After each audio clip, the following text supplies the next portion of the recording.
Dinasti Ratu Atut menjadi dinasti yang paling terkenal di daerah Banten. Ratu Atut dan keluarga besarnya, dari suami, adik, anak, adik ipar, menantu, bahkan ibu tiri, menguasai posisi dan jabatan strategis dari legislatif hingga eksekutif di pemerintahan Banten selama puluhan tahun dan tak pernah tergoyahkan. Jika ditarik jauh ke belakang, berdirinya dinasti ini bermula dari seorang tokoh lokal yang berpengaruh sekaligus ayah dari Ratu Atut, yaitu Profesor Dr. Tubagus Hasan Sohib, seorang mantan pejuang, pengusaha, dan politisi Golkar. Hasan Sohib adalah jawara Banten. Nama Hasan dikenal melalui perusahaan kontraktor bernama PT Sinarjo Mas Raya. Proyek-proyek besar di Banten sudah pernah digarap PT ini. Perusahaan besar ini lantas mengembangkan sayap bisnisnya dengan mendirikan beberapa anak perusahaan.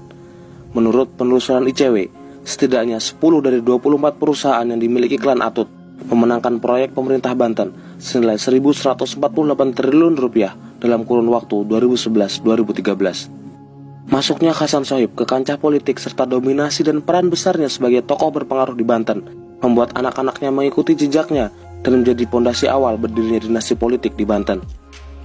Ratu Atut Khosyah memulai kekuasaannya saat menjadi wakil gubernur Banten 2002 berpasangan dengan Joko Munandar.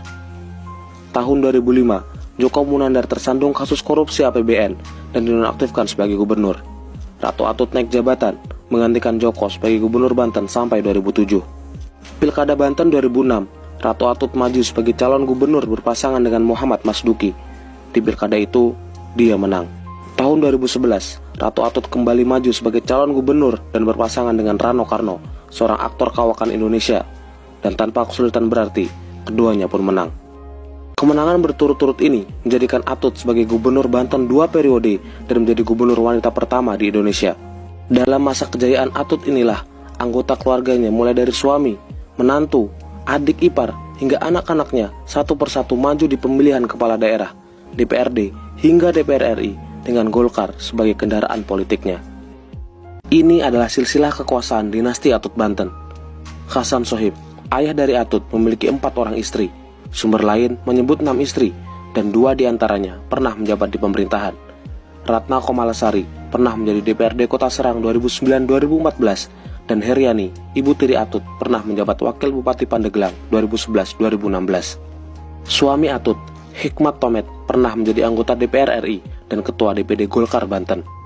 Anak pertama Atut, Andika Surumi, pernah menjadi anggota DPD Banten dan kini melenggang menjadi Wakil Gubernur Banten periode 2017-2022. Istri Andika atau menantu Atut, Ade Rosi Khairunisa, pernah menjadi Wakil Ketua DPRD Kota Serang 2009-2014. Anak kedua Atut, Andiara Aprilia Hikmat, pernah menjadi calon DPD Banten 2014 dan kini menjadi anggota DPD RI 2 periode. Suami Andiara atau menantu Atut, Tanto Warsono Arban, pernah menjadi Wakil Bupati Pandeglang 2015-2020 sekaligus menjadi penerus kekuasaan Heriani, ibu tiri Ratu Atut. Adik kandung laki-laki Atut, Tubagus Heriwardana alias Wawan, selain seorang pebisnis, ia pernah menjadi Kadin Banten dan bendahara DPD Golkar Banten. Istri Wawan atau adik ipar Atut, Airin Rahmidiani, pernah menjadi wali kota Tangerang Selatan sejak 2011 sampai 2021. Adik kandung perempuan, Ratu Tatu Hasanah, pernah menjadi Wabub Serang 2010-2015 dan kini menjadi Bupati Serang 2 periode. Suami Ratu Tatu atau adik ipar Atut, John Khaidir, adalah pengusaha kaya dan pernah menjadi Wakil Ketum Kadin Banten, bidang real estate dan jasa konstruksi. Anak Ratu Tatu, Pilar Saga Ihsan, kini menjadi Wakil Wali Kota Tangerang Selatan periode 2020-2024. Adik tiri laki-laki Atut, Tubagus Khairul Zaman, pernah menjadi Wakil Wali Kota Serang 2 periode dan kini menjadi anggota DPR RI. Adik Tubagus Khairul Zaman atau adik tiri Atut, Ratu Ria Mariana, menjadi Wakil Ketua DPRD Kota Serang. Istri Tubagus Khairul Zaman, Vera Nurlaila Zaman, menjadi calon Wali Kota Serang periode 2018-2023. Adik tiri perempuan Atut, Ratu Lilis Karyawati, pernah menjadi Ketua DPD Golkar Kota Serang. Suami Lilis atau adik ipar tiri Atut, Aden Abdul Kholik, pernah menjadi anggota DPRD Banten periode 2009-2013.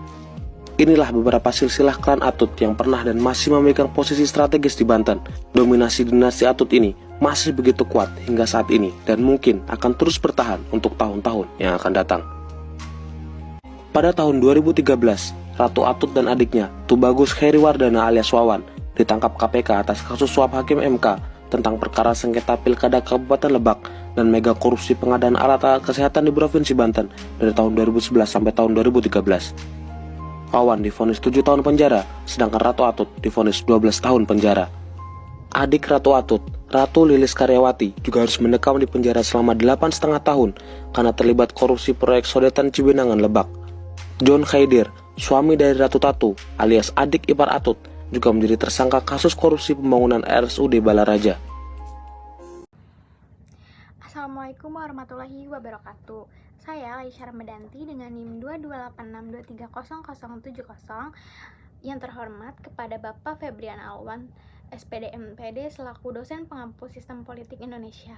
Di sini saya izin melaporkan hasil diskusi dari kelompok 9 beserta teman-teman saya yang sudah berdiskusi bersama-sama untuk menyelesaikan tugas ini. Yang pertama, pada pembahasan pertama ini, bab 1 saya akan membahas tentang kasus yang kelompok saya ambil. Indonesia ini merupakan negara demokrasi yang berdasarkan kedaulatan rakyat seperti yang ditulis dalam Undang-Undang Dasar 1945. Artinya, setiap warga negara ini memiliki hak untuk memimpin pemimpin secara langsung melalui pemilu yang bebas, jujur, dan adil. Namun, dalam perjalanan demokrasi di Indonesia masih banyak tantangan yang muncul. Salah satu tantangan besar ini adanya praktik politik yang kurang sehat, seperti konflik uang, dominasi partai tertentu, dan yang paling menarik perhatian adalah dinasti politik. Dinasti politik ini terjadi ketika kekuasaan politik diwariskan dalam satu keluarga, bukan berdasarkan kemampuan atau dukungan masyarakat. Di Provinsi Banten ini, saya sebagai warga Banten ini asli, fenomena ini sangat terlihat jelas. Keluarga Ratu Atut Khoziah telah menguasai berbagai posisi penting di pemerintahan selama lebih dari 10 tahun. Tapi juga menarik untuk diteliti secara akademis karena berdampak kualitas demokrasi dan kepercayaan publik terhadap lembaga politik di daerah. Kondisi seperti ini nih tentu tidak sehat bagi demokrasi yang idealnya harus terbuka, kompetitif, dan memberikan kesempatan yang sama bagi semua warga negara.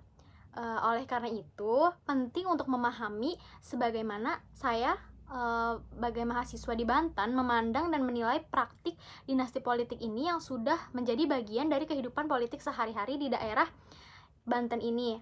Penelitian ini bertujuan untuk menggali persepsi mahasiswa sebagai fenomena tersebut sehingga kita ini bisa mendapatkan gambaran yang jelas tentang dampak dinasti politik yang ada di Provinsi Banten ini. Lalu selanjutnya bab 2 ini saya akan menjelaskan persepsi dinasti politik. Persepsi ini merupakan proses di dalam diri kita yang melibatkan bagaimana kita memilih, mengatur, dan menafsirkan informasi dari lingkungan sekitar agar bisa memberikan makna. Dalam konteks politik, persepsi tidak selalu objektif karena dipengaruhi oleh cara berpikir, nilai sosial, dan pengalaman masing-masing individu. Menurut Purwanti 2023, persepsi politik mahasiswa terbentuk dari interaksi antara latar belakang pendidikan, paparan media, dan lingkungan sosial di kampus. Selain itu, menurut Wade dan Tauris tahun 2007 menyebutkan ada beberapa faktor yang mempengaruhi persepsi seseorang. Yang pertama, kebutuhan. Yang kedua, kepercayaan. Yang ketiga ini, emosi. Yang keempat, ada ekspektasi. Dari sini, kita bisa simpulkan bahwa persepsi seseorang dipengaruhi oleh beberapa faktor internal, seperti kebutuhan, kepercayaan, perasaan, dan harapan.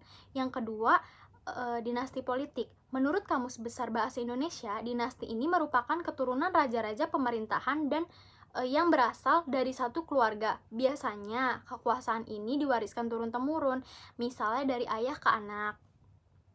Dalam konteks politik modern di era sekarang ini, dinasti politik berarti dominasi kekuasaan yang terus berlangsung dalam satu keluarga.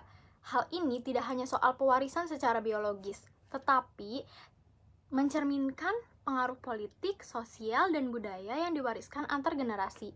Jadi, generasi politik ini menggambarkan bagaimana satu keluarga bisa menguasai kekuasaan politik dalam jangka panjang, yang tentunya bisa berdampak besar pada sistem demokrasi dan politik secara keseluruhan. Penelitian terdahulu yang relevan, ini ada beberapa penelitian sebelumnya yang masih terkait topik ini. Salah satunya yaitu penelitian oleh Salsabil dan Suparman tahun 2022 yang membahas persepsi masyarakat terhadap dinasti politik di Provinsi Banten. Persamaan penelitian ini dengan penelitian kami adalah sama-sama membahas tentang dinasti politik. Namun, ada perbedaan penting, yaitu penelitian kami ini berfokus pada persepsi mahasiswa Fakultas Keguruan dan Ilmu Pendidikan di Untirta. Sedangkan penelitian sebelumnya lebih umum, yaitu masyarakat secara keseluruhan. Jadi penelitian sebelumnya ini belum menggali secara mendalam gimana proses pembentukan persepsi mahasiswa terhadap dinasti politik di Banten ini. Dan disinilah penelitian kami memberikan kontribusi baru. Selanjutnya, bab 3. Penelitian ini menggunakan metode kualitatif deskriptif yang berfokus pada penggambaran secara naratif dan pemahaman konteks secara makna dari pengalaman para subjek penelitian. Tempat dan waktu penelitian yang kami ambil ini yaitu di kampus kami sendiri, yaitu Kampus Fakultas Keguruan dan Ilmu Pendidikan FKIP, Universitas Sultan Ageng Tirtayasa yang berlokasi di Serang, Provinsi Banten. Waktu penelitian kami ini sudah dimulai sejak tanggal 3 Maret hingga saat ini.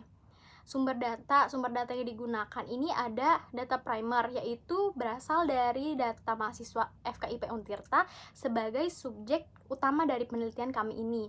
Lalu ada data sekunder, berupa dokumen, buku, rekaman, laporan, dan catatan lain yang relevan dengan topik-topik penelitian. Fokus penelitian pada penelitian kami ini menggunakan pendekatan kualitatif yang menekankan pada pemahaman mendalam terhadap fenomena sosial yang sangat kompleks, khususnya persepsi manusia terhadap dinasti politik. Teknik pengumpulan data, ada 3 teknik utama. Yang pertama ini, analisis data. Analisis data yang dilakukan ini ada melalui 3 tahapan. Yang pertama itu reduksi data, menyaring dan memilih data yang penting. Yang kedua ada penyajian data, mengorganisasi agar mudah dipahami. Yang ketiga penarikan kesimpulan, membuat interpretasi dan kesimpulan berdasarkan data yang ada. Keabsahan data, untuk memastikan keabsahan data, penelitian yang kami ambil ini menggunakan uji kredibilitas dengan beberapa cara. Yang pertama ada memperpanjang waktu pengamatan. Yang kedua ada perpanjangan waktu dalam pengamatan, meningkatkan ketekunan saat mengumpulkan data. Yang ketiga melakukan triangulasi data. Yang keempat diskusi dengan teman-teman. Mungkin cukup sekian laporan hasil diskusi dari saya dengan teman-teman saya. Kurang lebihnya mohon maaf, saya ucapkan terima kasih. Wassalamualaikum warahmatullahi wabarakatuh.